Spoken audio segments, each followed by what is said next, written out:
So we're here with Justin Anthony. Just give us a little bit of background about yourself and Epic Hoops. Yeah. So I, along with Josie Wallace, started Epic 9 years ago. Started out just as a basketball program, and we saw that there was a need for more. So that's why we're so happy that you're doing what you're doing with Parks to Pro as well. But basically, we want to be able to help educate, help empower, help build young men, both on the court and off the court.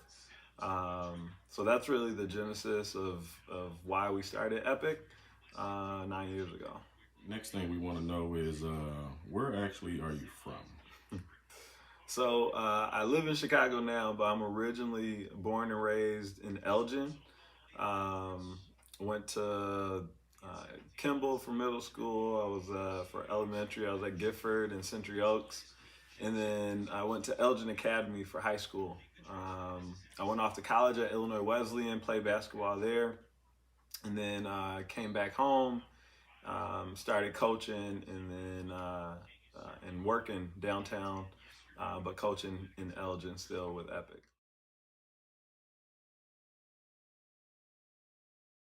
Any shifts in youth sports since you've been a part? Yeah, I mean, I think we see it across the board in all sports. Well, I guess start high level. It just seems like now we're inundated with so many different opportunities to play all the time, right? And so I think one of the issues I've seen is that now there's not as much training happening, or even kids just going out and playing for fun. It's always just so structured. So focusing on basketball, I think one of the biggest changes and differences that I see is that in the AAU landscape, there's a team for everyone, right? So Mm-hmm. there was once upon a time where you just saying you played travel or played AAU was a badge of honor. Mm-hmm. It kind of showed that you were a real player. Now it's, you know, there's so many different small groups or big groups. There's so many teams that are here that there's a place for everyone, and I think that's a good thing. It allows a lot of kids to play, Mm-hmm. but on the flip side, I think that it doesn't always challenge the players to continue to work on their game and to earn what they want. So I would say from the basketball perspective, that's one of the biggest changes that I see. There's not a lot of open gyms anymore. There's not a Mm-hmm. lot of kids just going to the gym and working on their game Mm-hmm. to strive to get and make a team. There's so many teams, so many options that they'll find somewhere to go, and if it doesn't work out, they just hop and go somewhere else. Mm-hmm. Almost like just free agency, AAU free agency a little bit. Yeah, yeah. Whether it's the NBA, we see that now. We're seeing it in college with the transfer portal, Mm-hmm. and yeah, absolutely, that's a great way to put it. AAU free agency. That's what we're seeing now. All right.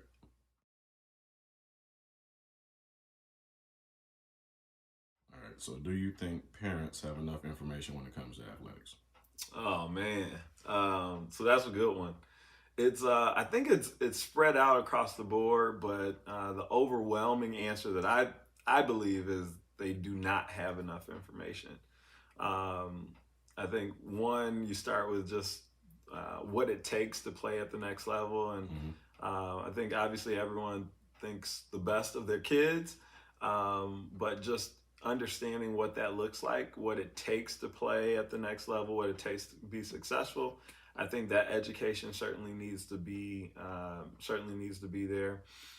Um, I, and I guess that kind of flows into what we were just talking about before, just as far as being able to train, being able to get in the gym and work on your game. It flows into hopping from one place to the next and not accepting the challenge. Mm-hmm. And so I think again, if parents had the information, if kids had the information of what it takes to play at the highest level, wherever they're at, I think the decisions that they would make would be a lot different. Gotcha.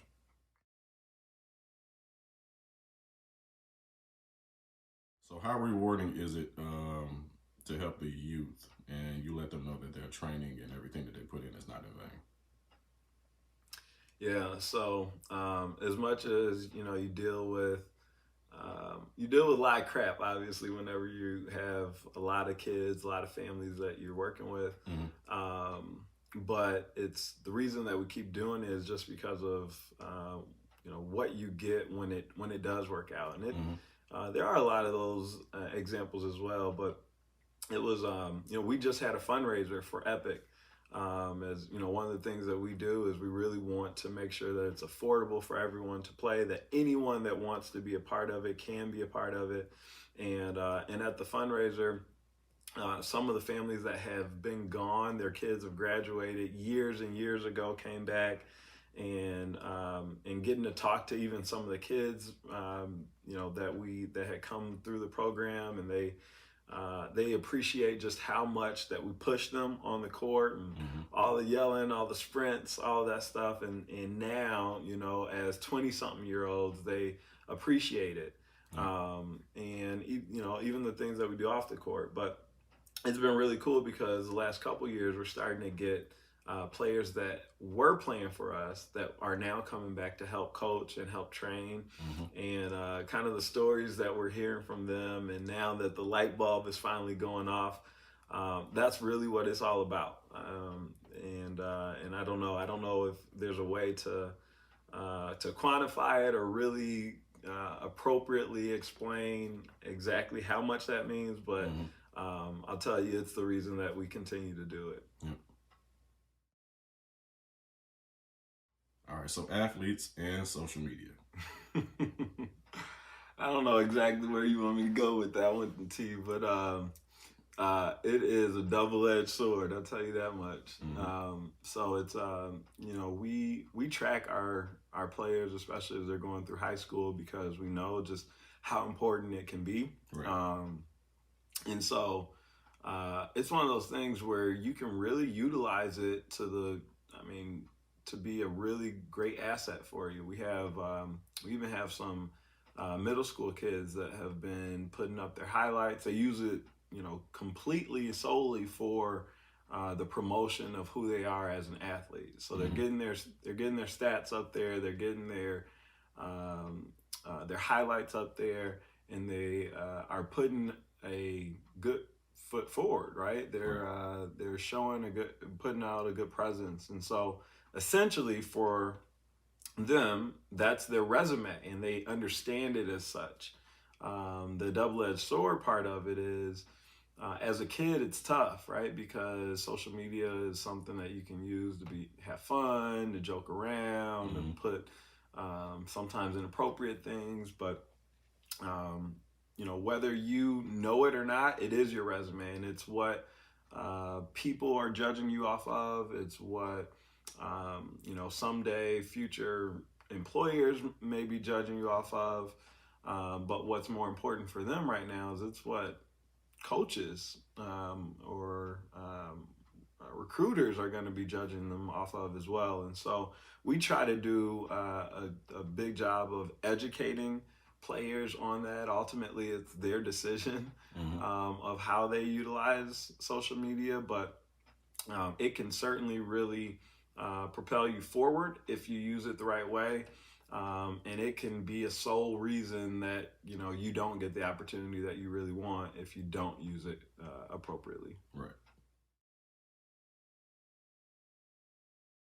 So here in Trophy Time, we just want to know about your professional background, so that way it's just more than actual sports. Yeah. Yeah, I don't unfortunately coach full time, but so I work in Chicago in wealth management, so all finance. I've been doing that now for, well, my whole career. So I've been working in finance for, what is it, 10, 11 years now. Um, and primarily with families, helping them to plan their retirement, college funding for kids, just additional savings and building their net worth. And then also doing some planning with actual corporations and entities from the standpoint of putting in different plans, whether it's stock plans, retirement plans, you name it, but helping them to understand what's best for their employee base and then how to appropriately implement it. Gone. Yeah. I got it. We on the move. We on the move.